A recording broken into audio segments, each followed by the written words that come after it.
زبانی کلمہ ہر کوئی پڑھدا تے دل دا پڑھدا کوئی ہو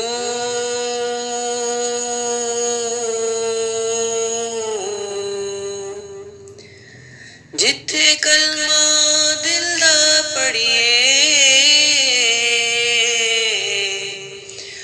اتھے ملے زبان نہ ڈوئی ہو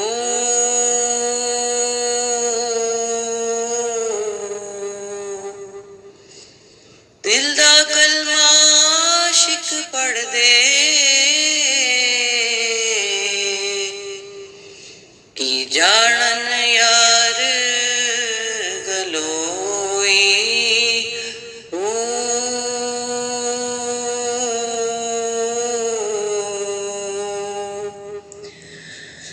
اے کلمہ مینوں پیر پڑھایا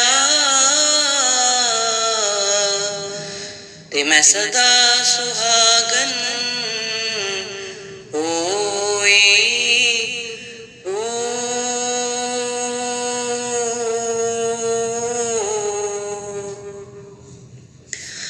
نام عالم نام فاضل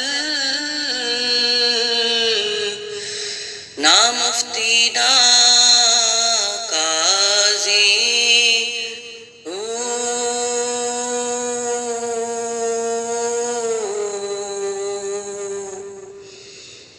نہ دل میرا دوزخ منگے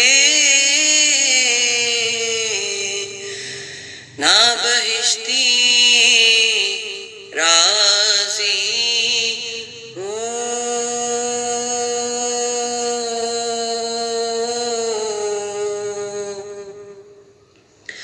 نہ میں تیرے روزے رکھے نہ میں پاک نمازی ہو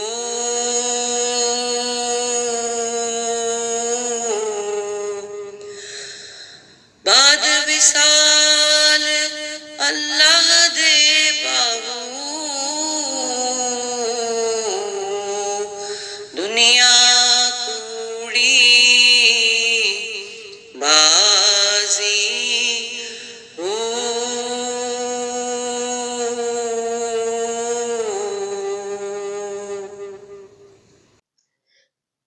نحمده ونصلي على رسوله الكريم أما بعد فأعوذ بالله من الشيطان الرجيم بسم الله الرحمن الرحيم اللهم طهر قلبي من النفاق وعملي من الرياء ولساني من الكذب وعيني من الخيانة فإنك تعلم خائنة الأعين وما تخفي الصدور سبحانك لا علم لنا إلا ما علمتنا اے غفور الرحیم، اے تواب الرحیم، اے سمیع علیم اللہ، تیرے دین کو سیکھنے کی یہ ادنا سی سعی، یہ کوشش میرے مالک، اس کو قبول فرما لے اور اس میں برکت عطا فرما۔ اے اللہ، دل میں اٹھنے والا وہ ننھا سا ریا کا جذبہ ہمارے عملوں کو برباد نہ کر دے میرے مالک۔ ہم اپنے اعمال کو، اپنی نیتوں کو تیری پناہ میں دیتے ہیں مولا، ہمیں اپنی پناہ میں لے لے اور ہمیں ہر طرح کی ریا سے، دکھلاوے سے محفوظ کر لے، ہر شر سے مولا، ہر شر سے ہمیں اپنی پناہ میں لے لے، ہر طرح کے حاسدین اور ہر طرح کے میرے مالک اس راہ پہ چلنے والی ہر رکاوٹ اور ہر وہ چیز جو ہمیں تجھ سے ملنے میں حائل ہے، ہم اس سے تیری پناہ مانگتے ہیں مولا، ہمیں اپنی پناہ میں لے لے، ہمیں ہر طرح کے ظاہری باطنی شر سے بچا کے اخلاص کی قوت عطا فرما، اور اے اللہ اس سفر میں تو ہمارا حامی و مددگار بن جا، آمین ثم آمین۔ السلام علیکم ورحمۃ اللہ وبرکاتہ۔ امید ہے آپ لوگ سب خیریت سے ہوں گے، اور پچھلا کام ماشاءاللہ آپ لوگوں نے بہت اچھا کیا، سب کے رزلٹ بھی آپ لوگوں کو مل گئے، اور اس میں جو پوائنٹس آپ لوگوں نے لکھے ماشاءاللہ وہ بہت اچھے لکھے، ان کو ہم نے الگ سے بھی گروپ میں ڈالا ہے، اور اس کو آپ لوگ دیکھیں، اور مجھے خوشی ہے کہ آپ لوگوں کی جو سوچ ہے اس کا جو دھارا ہے الحمدللہ وہ ٹھیک سمت میں اب رواں دواں ہے۔ اللہ کریم اس پر ہم سب کو استقامت عطا فرمائے، اور جب منزل کا تعین ہو جاتا ہے تو پھر منزل پر پہنچنا آسان ہوتا ہے۔ سب سے مشکل کام جس میں ہم سب الجھے ہوئے ہوتے ہیں وہ یہ ہے کہ ہم اپنی منزل کا تعین کر نہیں پا رہے ہوتے۔ مجھے بہت ساری ایسی خواتین کے میسیجز آتے ہیں جن کو سمجھ نہیں آ رہی کہ ہم کیا کریں۔ میں یہ سمجھتی ہوں کہ ہمارے یہاں جو میں نے اتنے سارے لوگوں کے میسیجز روز دیکھتی ہوں جن خواتین کے، ان کو پڑھنے کے بعد جو مجھے لگا، وہ جس بات کو میں نے اخذ کیا یا میں نے محسوس کیا وہ یہ ہے کہ ہم کوئی ایسا میجک چاہتے ہیں، کوئی ایسا بزرگ ہم چاہتے ہیں، کوئی ایسی ہستی ہمیں مل جائے جس کو ہم کال کریں اور ہمارے سارے بگڑے ہوئے کام ایک دن میں سیدھے ہو جائیں، اور ہمارا دل جو ہے وہ ایسا چمچم کر جائے، ایسا صاف ستھرا ہو جائے کہ اس میں اللہ کا نور ہی نور آ جائے، ایسا فیض ہمیں ایک لمحے میں مل جائے، ٹیلی فون کی ایک کال پہ سب کچھ ہمیں مل جائے، یا پھر انٹرنیٹ پہ ہم کسی سے میسیج کریں اور کچھ چیٹ کریں، کوئی ایسی اللہ کی ولیہ مل جائے، کوئی ایسا اللہ کا ولی مل جائے جو ہمیں فرش سے اٹھا کر عرش میں پہنچا دے۔ تو میری پیاری بہنوں، ایسا نہیں ہوتا۔ ہم جب دودھ لینے جاتے ہیں نا کسی کے پاس، دودھ بڑی ارزاں چیز ہے، مارکیٹ میں دستیاب ہے، ہمارے پاس پیسے تھوڑے سے بھی ہیں تو ہم دودھ لے سکتے ہیں، مشکل نہیں ہے لینا۔ جب ہم دودھ لینے جاتے ہیں نا تو جو گوالا ہوتا ہے نا وہ ہمارے برتن میں نظر دوڑاتا ہے، پہلے وہ ہمارا برتن چیک کرتا ہے، پھر وہ دیکھتا ہے کہ برتن صاف ہے تو وہ پھر دودھ ڈالتا ہے۔ ہم خریدنے جاتے ہیں دودھ، پیسے دیتے ہیں اس کو، وہ پھر بھی اپنا دودھ گندے برتن میں نہیں ڈالتا، وہ پہلے برتن کو چیک کرتا ہے، پھر وہ اس میں اپنا دودھ ڈالتا ہے۔ اور فیض اور معرفت کا نور جو ہم کہتے ہیں کہ ایک فون کال پہ ہمیں منتقل ہو جائے، یہ کیسے ممکن ہے؟ ایک 100 روپے کلو والا دودھ جو ہے نا وہ بھی برتن کو چیک کر کے دیا جاتا ہے، اور یہ فیض اور معرفت کا نور تو بہت قیمتی چیز ہے، اس کے لیے دلوں میں میل کچیل بھرا رہ جائے اور ہمارے دلوں میں یہ نور بھر جائے، یہ ممکن نہیں ہے۔ ہر چیز کا اصول ہے، قانون ہے، پہلے دل کو چمکایا جاتا ہے، پہلے دل کو صاف کیا جاتا ہے، اس پہ محنت کی جاتی ہے، پھر جب آپ کا جو استاد ہے، جو مینٹور ہے، جو مرشد ہے، وہ جب دیکھتا ہے کہ یہ شخص جو ہے یہ اب اس کے دل کا برتن نہ اس قابل ہو گیا ہے تو پھر وہ اس میں کچھ ڈالتا ہے۔ تو یہ جو ایک ایک ہمارے اندر بے صبری کا جو مزاج بن گیا ہے نا، تو یہ بے صبری کا مزاج روحانیت میں بھی بنتا جا رہا ہے کہ ہم روحانیت میں بھی ایک دم چاہتے ہیں کہ سب کچھ ہمیں مل جائے اور ہمیں کچھ نہ کرنا پڑے، اور مرشد تو ہوتا ہی یہ وہ ہے کہ جو ہمارے سارے کے سارے بگڑے کام بنا دے، ایسا نہیں ہوتا۔ ٹھیک ہے، اس چیز کو ہم سمجھ لیں، یہ بہت صبر کے ساتھ چلنے کی زندگی ہے، ہمیشہ کی زندگی، جس کے لیے ہمیں تیاری کرنے یہاں بھیجا گیا ہے، وہ نہ ختم ہونے والی حیات، اس کا دار و مدار ہماری اس 50 60 70 سالہ زندگی میں ہے. تو یہ جو 60 سال کی زندگی میں کہوں گی، یا پھر آپ بہت اچھی صحت ہے تو 70 سال لگا لیں، لیکن 65 کے بعد آپ کے اعصاب اور آپ کی صحت اس قابل نہیں ہوتی کہ آپ کوئی محنت کر سکیں. اور اس چیز کو بھی یاد رکھیں کہ 40 ایئرس کے بعد پھر جو ہے نا انسان کی زندگی میں ایک چینج آنا شروع ہو جاتی ہے، اور اس وقت یعنی اگر ہم اپنی اصلاح نہ کریں اور اپنی طلب کو اپنے رب کے لیے خالص نہ کریں تو پھر ہمارے لیے مسائل بڑھتے چلے جاتے ہیں. ان باتوں کو ہم نے سمجھنا ہے اور ان باتوں پہ ہم نے غور کرنا ہے. اور جو میری بہت پیاری قابل احترام بہنیں مجھے میسج کرتی ہیں، میری ان سے بھی ریکویسٹ ہے کہ آپ جب لیکچر کو سنیں یا فیس بک پیج پر آپ پوسٹ کو پڑھیں تو اس کو پڑھنے کے بعد تھوڑا سا سوچ لیا کریں.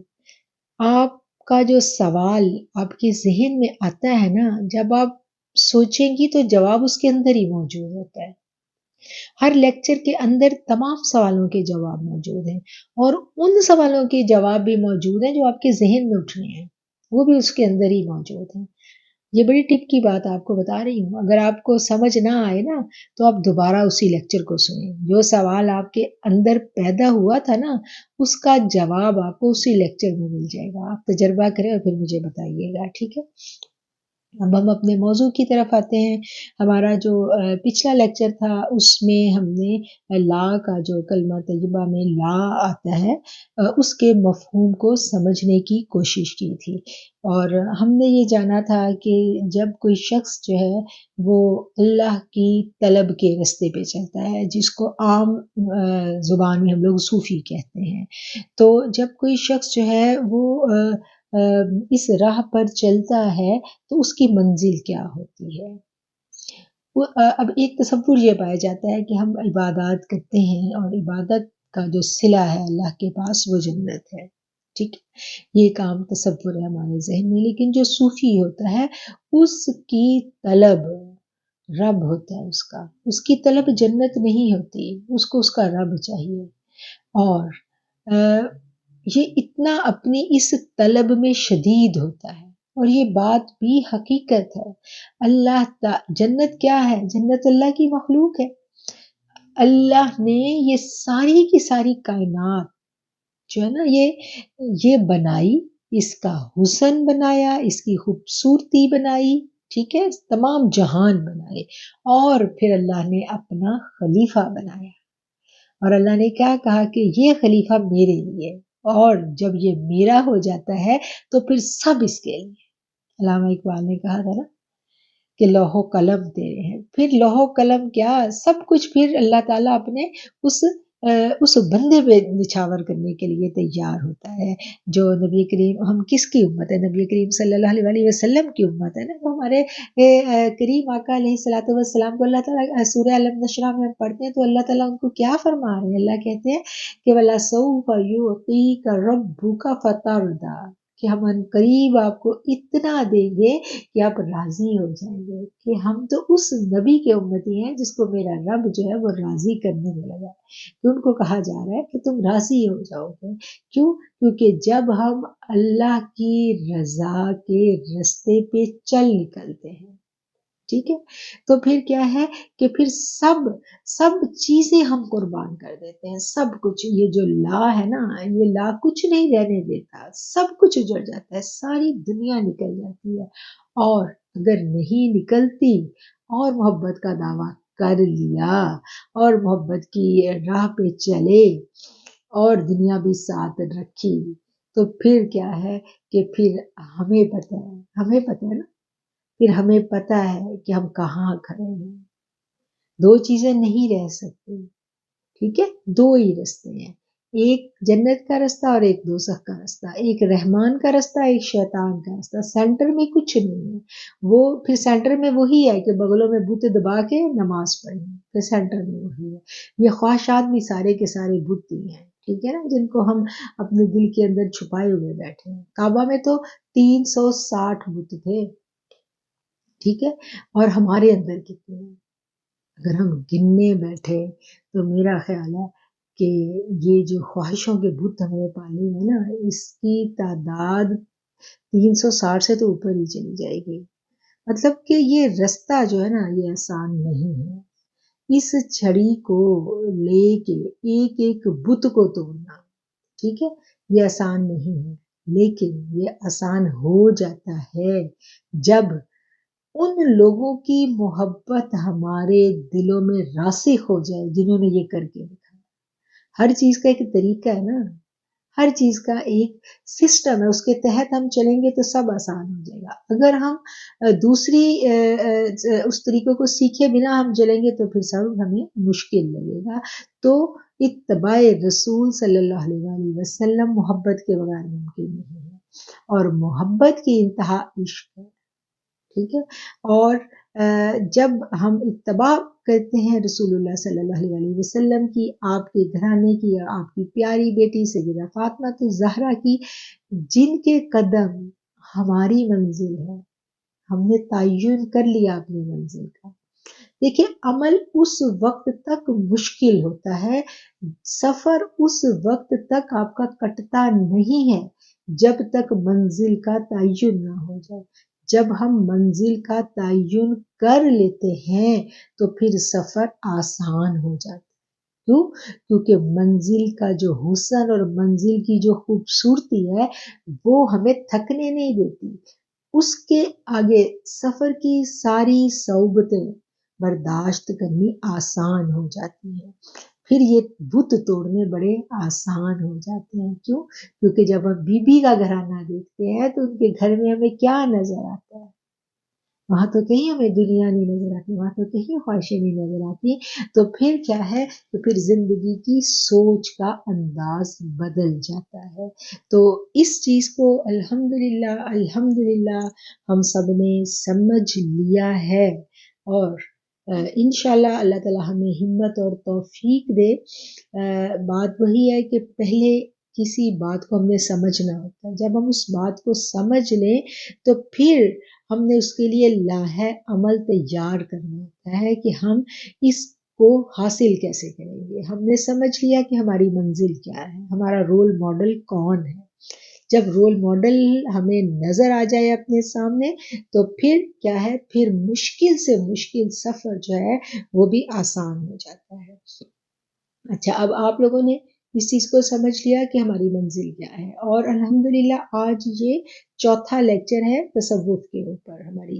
یعنی اس سے پہلے جو ہم نے لیکچرز لیے تھے وہ کلمہ طیبہ اور نماز کے اوپر تھے، اور جو ہمارا تربیتی کلاس ہے باقاعدہ، اس کا یہ چوتھا لیکچر ہے. اور ان 4 لیکچرز میں ہم دیکھتے ہیں کہ ہماری سوچ کا جو انداز ہے وہ بدل چکا ہے اور ہم ٹریک پر چڑھ گئے ہیں. یہ بات میں کس بات پہ کر رہی ہوں؟ یہ بات آپ کی ان تمام آنسر شیٹ کا مطالعہ کرنے کے بعد مجھے معلوم ہوئی کہ اب ماشاءاللہ سب کو اپنی منزل کا پتہ چل گیا، اور جو جو مسائل زندگی میں آ رہے ہیں ان کی بھی سمجھ آنے لگ گئی.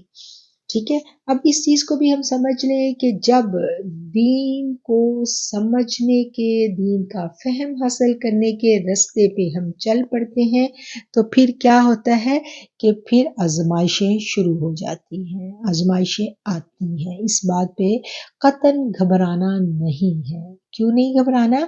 اس لیے کہ ہمیں پتہ ہے کہ جو بہت قیمتی خزانہ ہمیں ملنے والا ہے اس کی قیمت جو ہے نا وہ ادا کرنی پڑے گی. اور اس کی قیمت کیسے ادا کرنی ہوتی ہے؟ اپنے خواہشوں کے بتوں کو ہم نے پاش کر کے، اپنی نفس کی جو خواہشات ہیں ان کا قلع کما کر کے پھر ہی ہمارا سفر ہلکا اور آسان ہو سکتا ہے. یہ بات جو ہے وہ ہمیں سمجھ میں آنی شروع ہو جاتی ہے. وہ کسی نے ایک اپنے بزرگ سے، اپنے استاد سے سوال کیا تھا نا کہ جب ہم اس رستے پہ چلتے ہیں تو آزمائشیں کیوں آتی ہیں؟ تو انہوں نے فرمایا اس لیے تاکہ کوئی کم ظرف جو ہے وہ محبت کا دعوے دار نہ بن بیٹھے. تو یہ ظرف کو آزمانے کے لیے، کھرے کو کھوٹے سے الگ کرنے کے لیے آزمائش آتی ہے. ٹھیک ہے.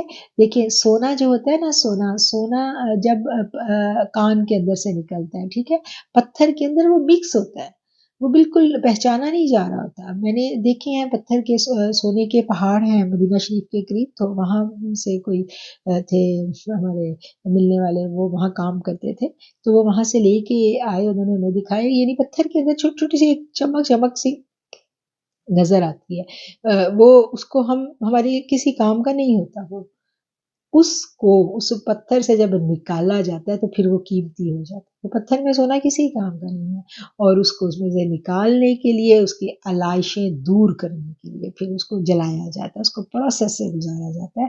تو یہ جو پروسیس سے جب گزارا جاتا ہے نا، تو پھر ہلکی ہلکی ہلکی ہلکی آزمائشیں شروع ہو جاتی ہیں. پھر آزمائشیں جو ہے، پھر وہی والی بات آ گئی کہ کم ظرف محبت کا دعویٰ نہ کرے، کیونکہ یہ سفر محبت کا، اور محبت جو ہے یہ قلبی تعلق ہے، یہ دل کا تعلق ہے، اور دل کا معاملہ صرف رب کا اور اس کے بندے کا معاملہ ہے، سینٹر میں اور کوئی نہیں ہے. ٹھیک ہے.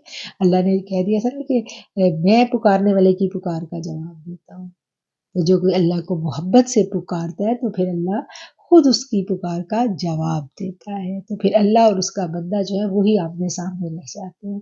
تو یہ محبتوں کا معاملہ ہے، اور اس معاملے کو سمجھنے کے لیے، اس رستے کے نشیب و فراز کو سمجھنے کے لیے جو ہے وہ یہ کورس ہمیں ہیلپ آؤٹ کرے گا.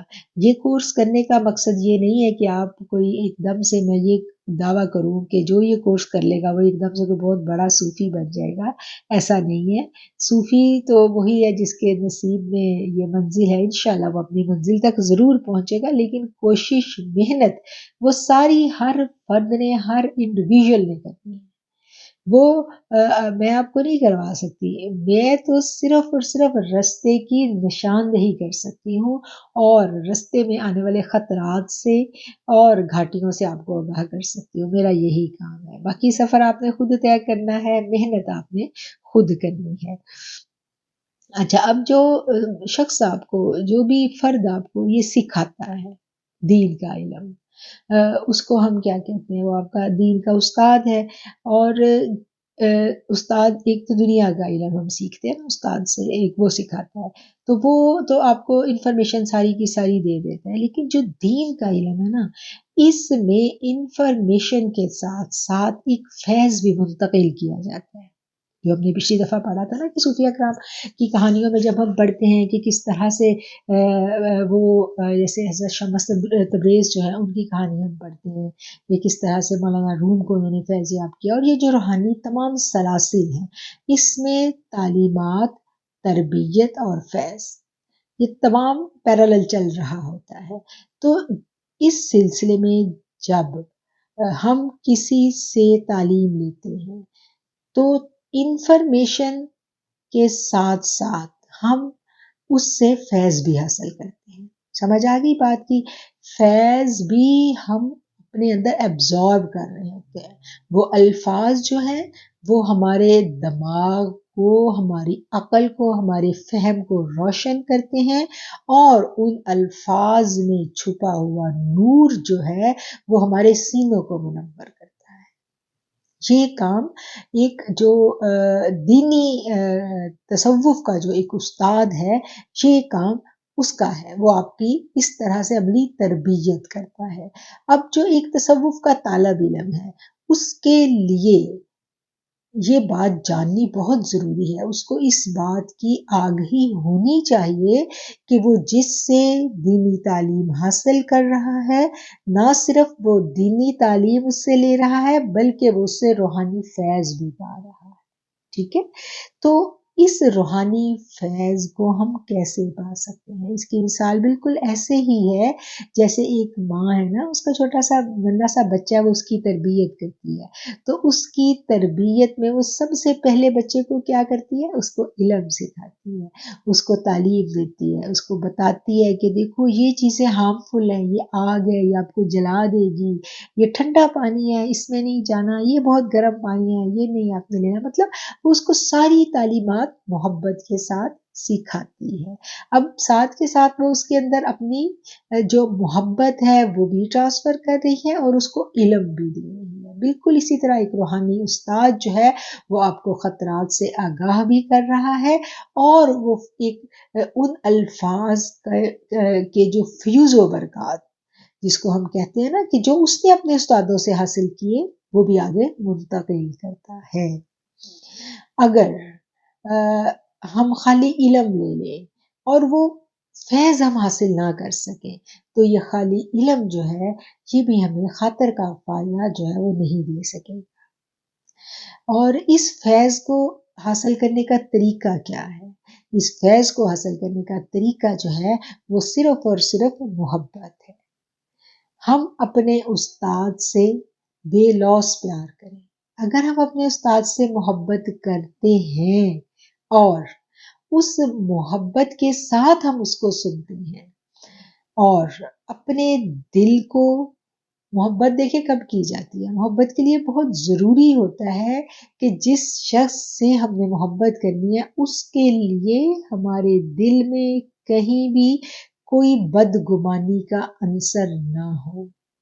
تو سب سے پہلے اپنے استاد کے لیے اپنے دل سے ہر طرح کی بدگمانی کو نکالنا، اپنے دل کو اپنے استاد کے لیے صاف کرنا، ہر بدگمانی سے پاک صاف کرنا، اور پھر جب دل صاف ہو جاتا ہے تو پھر کیا ہے کہ پھر آٹومیٹکلی صاف دل میں محبت پیدا ہو جاتی ہے۔ اور جب تک وہ محبت استاد کے لیے پیدا نہیں ہوتی اس وقت تک آپ کو استاد کی آڈیوز سننے کے بعد استاد سے علم تو مل جائے گا لیکن فیض نہیں ملے گا، کیونکہ فیض جو ہے یہ ٹرانسفر ہوتا ہے اور اس کی پوری چین ہے، یہ چین پیچھے سے آتی ہے اور آگے جاتی ہے۔ فیض دراصل اس استاد کا نہیں ہوتا، وہ اس سے پیچھے جو اس کا استاد ہے وہ اس کا فیض ہوتا ہے، وہ اس ٹیچر کے پاس ایک امانت ہوتی ہے جو اس نے آگے بانٹنی ہوتی ہے، اور یہ امانت اس کو اس کے استادوں سے ملی ہوتی ہے، اور اسی طرح یہ سلسلہ چلتا چلتا 14 صدیاں پیچھے چلا جاتا ہے۔ تو یہ سلسلہ بہت بہت بہت نازک ہے، اس میں ہمیں اپنی سوچ کی اپنی نیت کی بڑی حفاظت کرنی پڑتی ہے۔ اب کیا ہے کہ اب یہ بہت چھوٹی چھوٹی سی باتیں ہیں جن کو ہم سمجھ لیں تو ہمارا جو وقت ہے وہ بہت تھوڑے وقت میں ہم بہت کچھ پا سکتے ہیں، ٹھیک ہے؟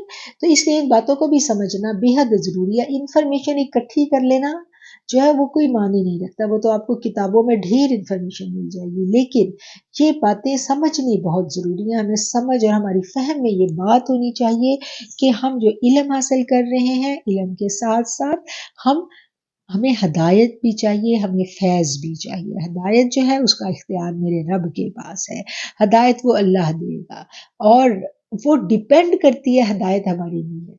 اگر ہماری نیت میں اخلاص ہے تو اللہ ہمیں ضرور ہدایت دے گا، اور اس ہدایت کا سبب کسے بھی بنا دے، یہ اس رب کی مرضی، وہ کسی کو آپ کی ہدایت کا سبب بنا دے۔ ہمارے لیے ضروری یہ چیز ہے کہ ہماری نیت خالص ہونی چاہیے، ہماری نیت خالص ہوگی تو اللہ تعالیٰ ہمیں خالی دامن نہیں رکھے گا، ہماری جھولی کو بھر دے گا۔ وسیلہ وہ جس کو بھی بنائے، یہ اس کا کام ہے، دنیا اسباب کے تحت ہے نا، تو یہ وسیلہ وہ کسی کو بھی بنائے گا اور یہ آپ کا دامن جو ہے وہ بھر دیا جائے گا۔ تو شاگرد کے لیے اسٹوڈنٹ کے لیے کیا ضروری بات آ گئی کہ اپنے دل میں اپنے استاد کی محبت رکھنا اور اپنے دل میں کسی قسم کی بدگمانی کو پیدا نہیں ہونے دینا۔ اگر یہ دو چیزیں رہیں گی تو آپ کا جو سینہ ہے وہ آٹومیٹکلی اس فیض کو ایبزارب کرنے لگ جائے گا۔ اچھا، یہ سلسلہ جو ہے یہ منقطع ہو جاتا ہے ایک لمحے میں، کیسے؟ نفاق کے ساتھ۔ جو ہی نفاق آ گیا، دل میں بدگمانی آ گئی، دل میں منافقت آ گئی، ٹھیک ہے، بظاہر تو ہم اپنے استاد کو کہہ رہے ہیں کہ اب سب کچھ ٹھیک ہے، لیکن دل میں ہمیں اپنا استاد جو ہے اس میں عیب نظر آنے شروع ہو گئے اور ہمیں ہمارے اندر شیطان بدگمانی ڈال دیتا ہے، تو پھر کیا ہے کہ پھر وہ جو فیض کا سلسلہ ہے وہ آٹومیٹکلی رک جاتا ہے، کیونکہ فیض دینے والا استاد نہیں ہے، فیض تو میرے رب کا ہے، فیض تو میرے رسول کا ہے، وہ تو سبب بنا، رب نے اس کو سبب بنایا، وہ تو سبب ہے، دینے والی ذات کوئی اور ہے، دینا اللہ نے ہے، سبب انسان کو وہ بنائے جس کو چاہے بنا دے۔ جس کو چاہے بنا دے. ٹھیک ہے، تو اس چیز کو ہم نے سمجھ لینا ہے کہ یہ اس وقت تک ملے گا. ہمارا کام کیا ہے؟ ہمارا کام اپنی نیت کو خالص رکھنا، اپنی نیت کی رکھنا.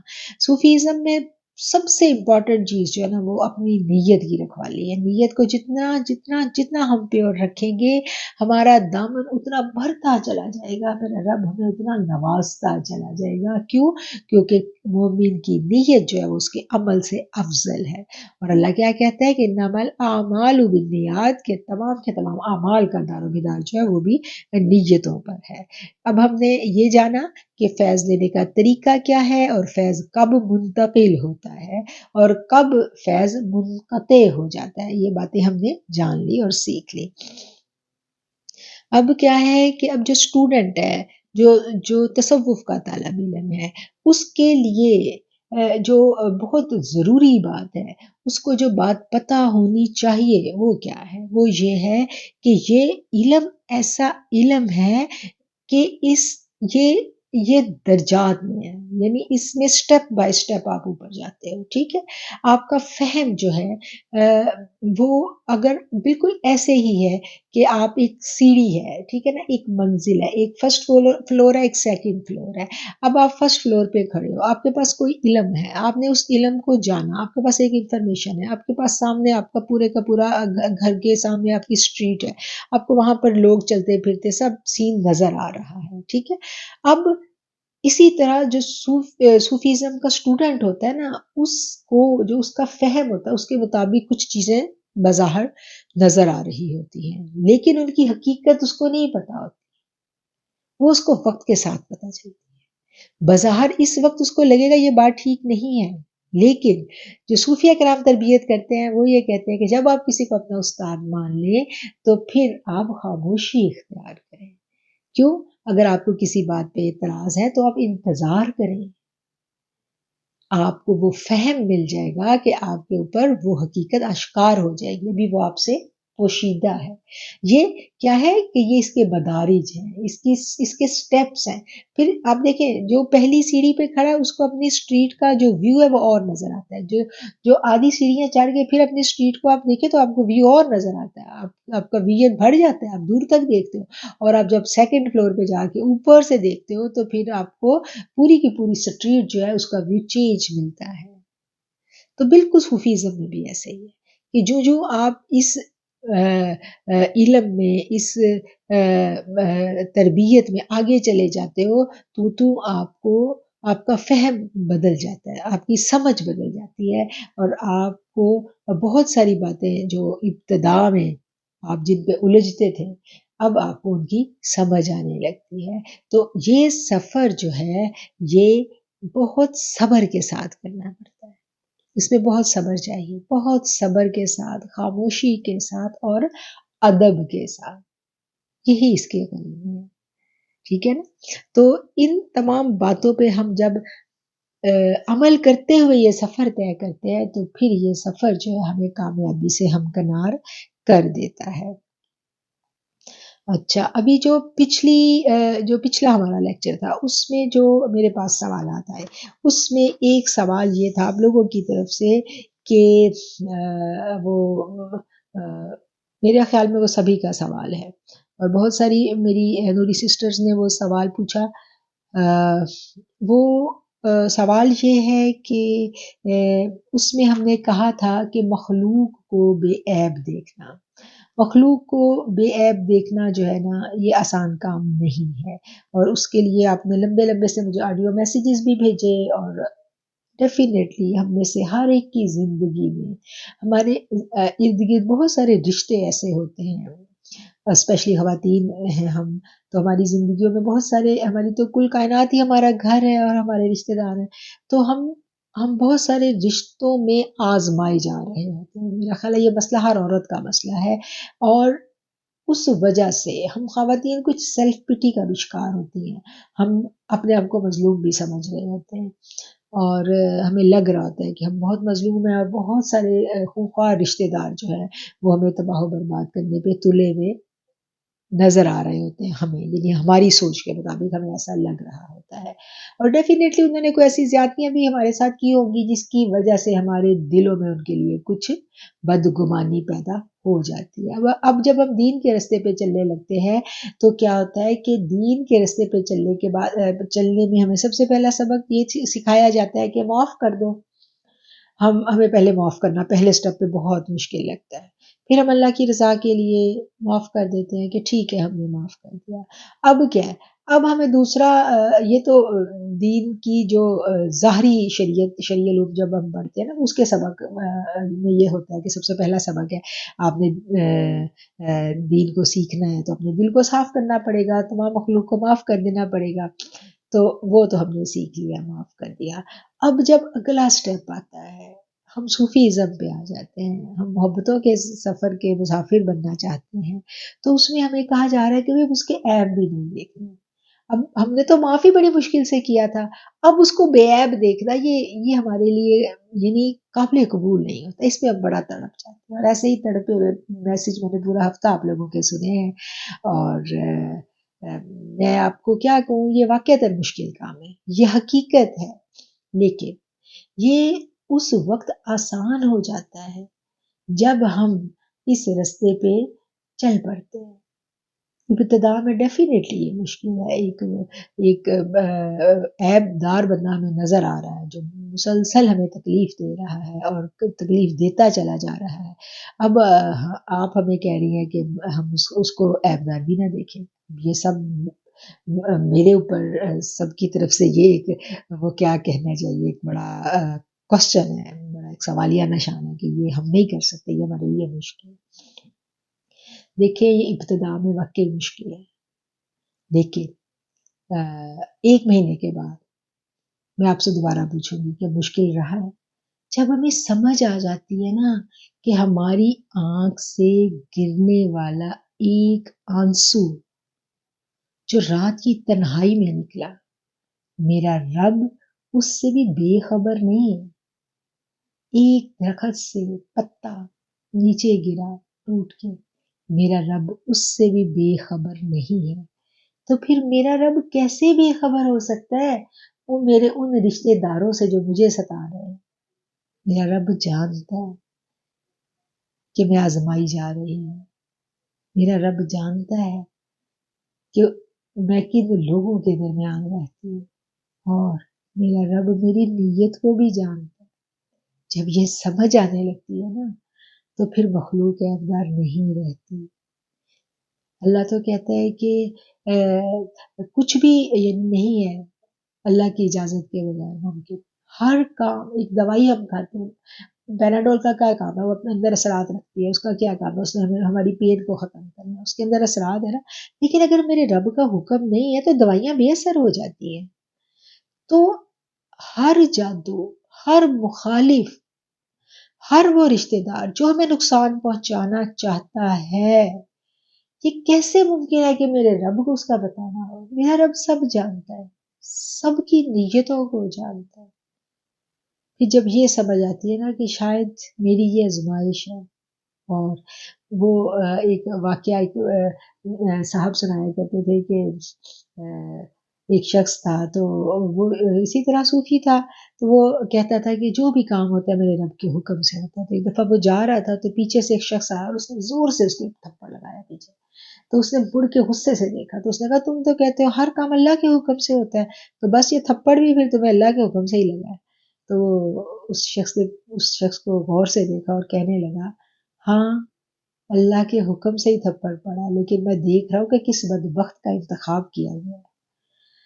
تو بس میں اس بارے میں اور کیا کہوں آپ کو کہ یہ وقت جب گزرتا ہے تو پھر سمجھ آنے لگتی ہے، جو رب سے تعلق مضبوط ہونے لگتا ہے تو ہمیں پتہ چلتا ہے کہ اس تعلق کے مضبوط ہونے میں بنیاد وہی رشتہ دار بنے جن کے تکلیف دینے پر ہم اپنے رب کے آگے رہے، تو رستہ وہی کانٹے بن گئے جنہوں نے ہمارے پاؤں کو لہو لہان کیا، وہی کانٹے جو ہے وہ ہمیں منزل تک پہنچانے کا سبب بن گئے۔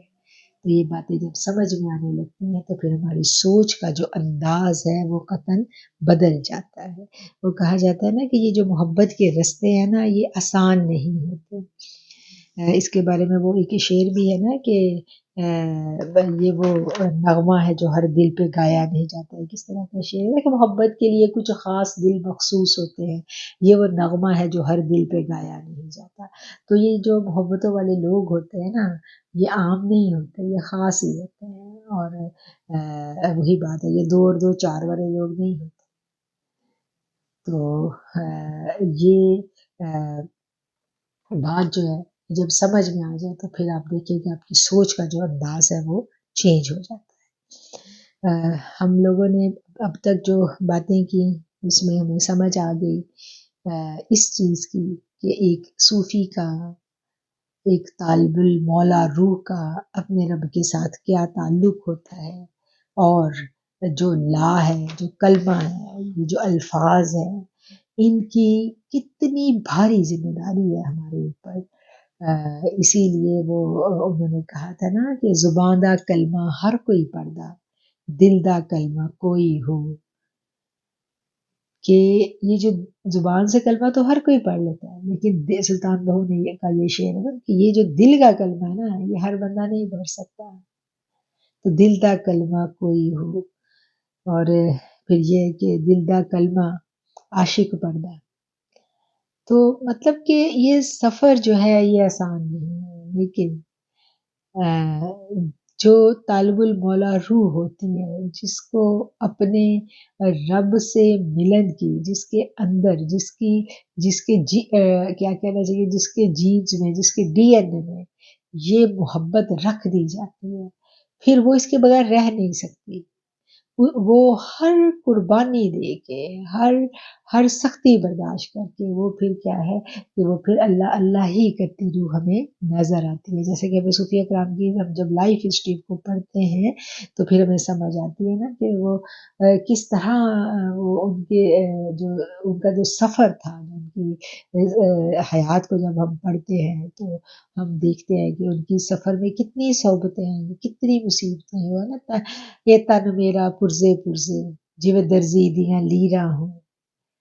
تو مطلب کہ وہ جو انہوں نے تکلیفیں کاٹی اس سفر میں، پھر انہوں نے اس کو اپنی شاعری میں سمو دیا، اور وہ ایک میسج چھوڑ گئے اس راہ پہ پیچھے آنے والوں کے لیے کہ ہم بھی انہیں راہوں سے گزر کے پہنچے ہیں.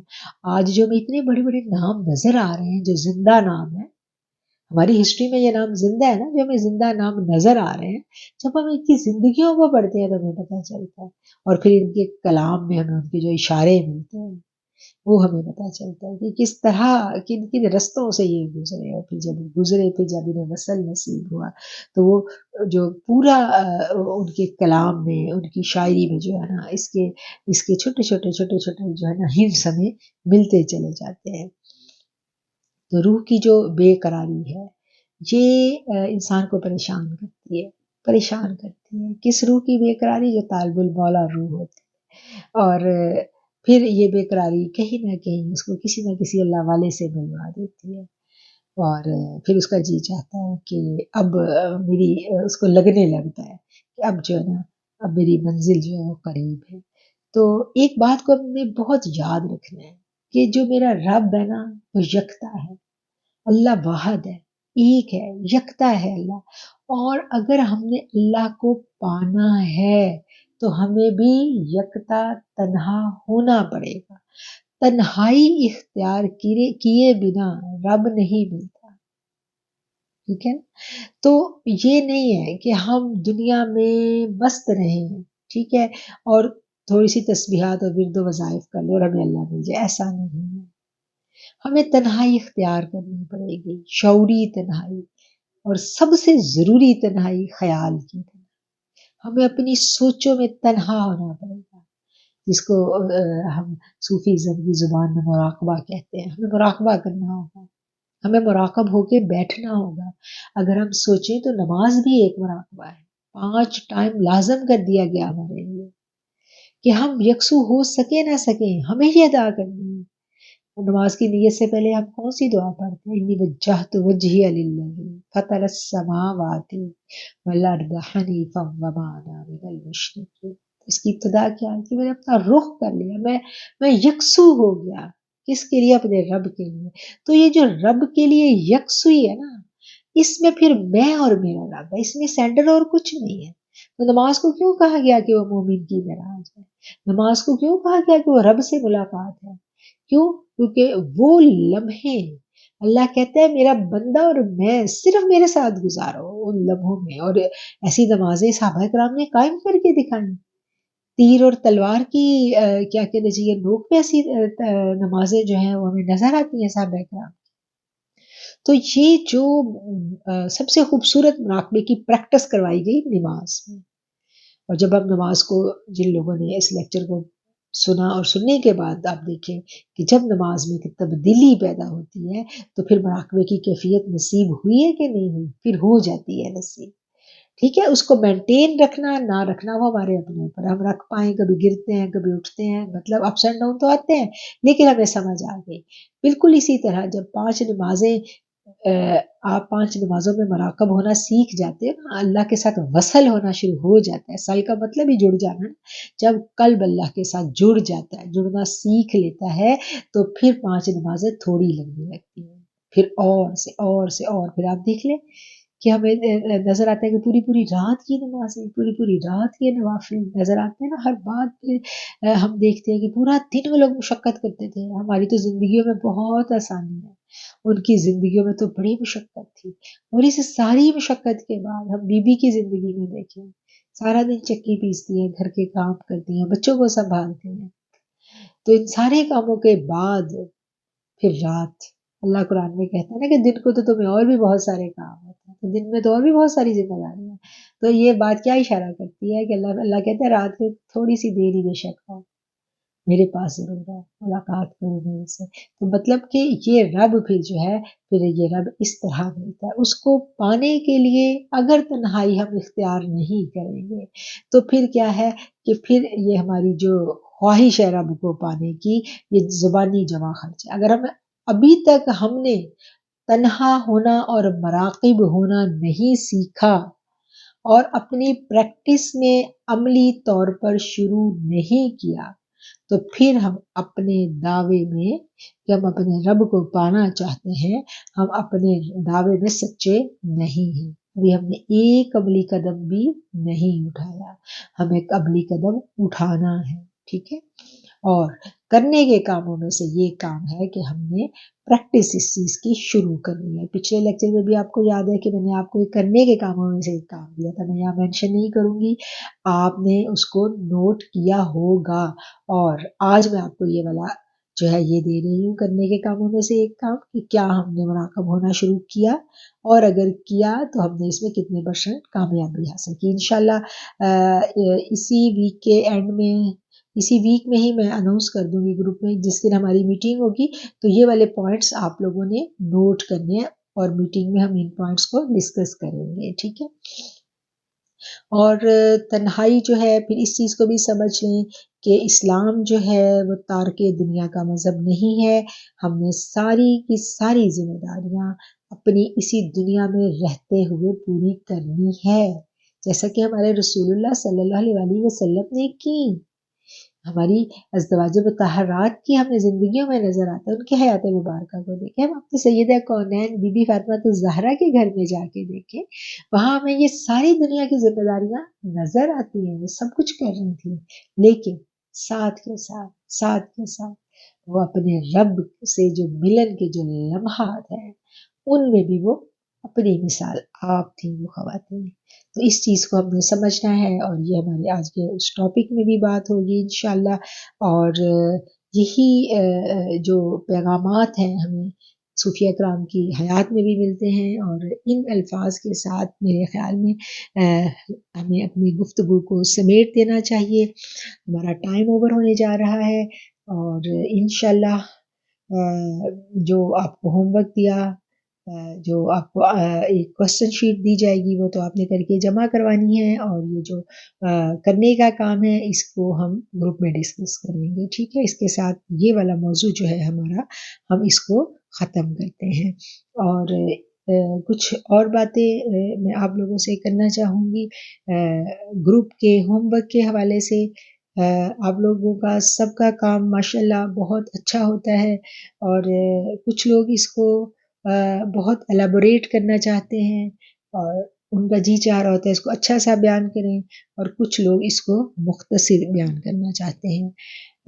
میری آپ لوگوں سے ریکویسٹ یہ ہوتی ہے کہ کوشش یہ کریں کہ جتنا اس کو مختصر بیان کریں اور جامع بیان کریں.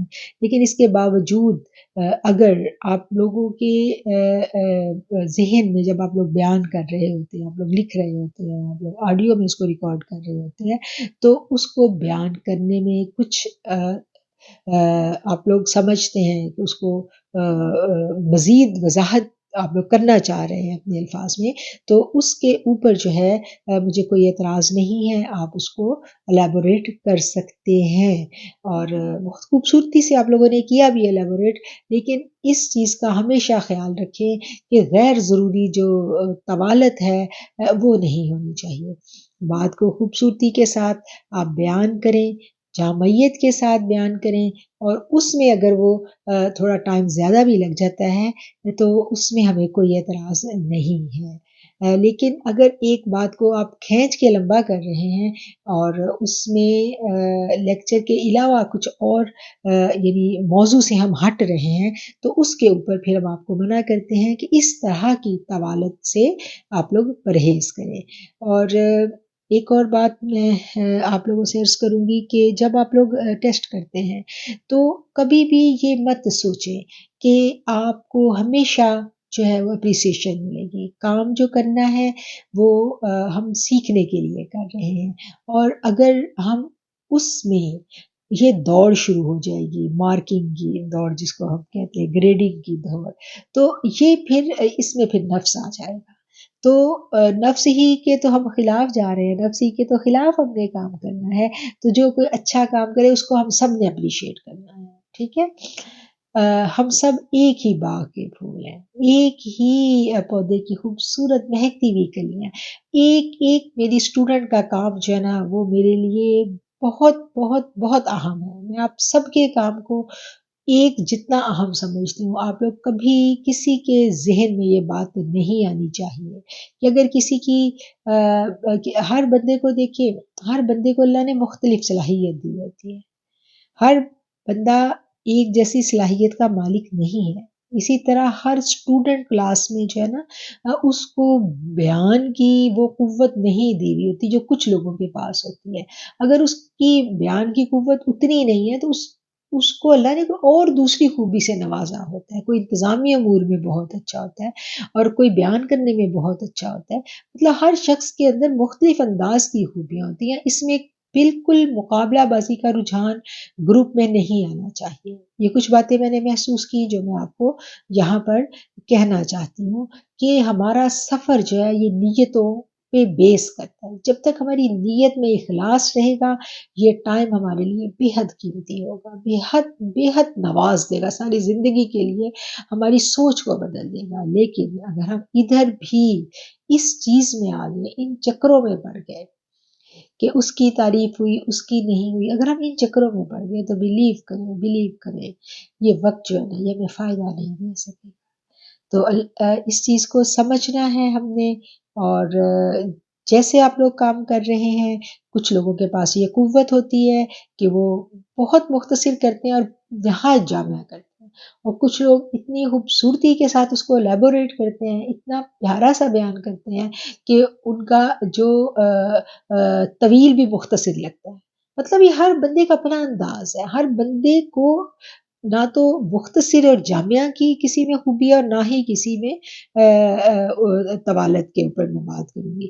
تو ہر ہر میرے جو اس کلاس کی میری ہر نوری سسٹر جو ہے اس کے اندر ایک اپنی اسٹائل کی خوبی ہے، میرے لیے وہ ساری خوبیاں اہم ہیں، مختصر والے بھی مجھے اتنے ہی عزیز ہیں اور جو الیبوریٹ کر رہے ہیں وہ بھی مجھے اتنے ہی عزیز ہیں، تو اس لیے اس بات کو آپ لوگوں نے ہمیشہ سمجھنا ہے۔ وآخر الدعوانا ان الحمد للہ رب العالمین۔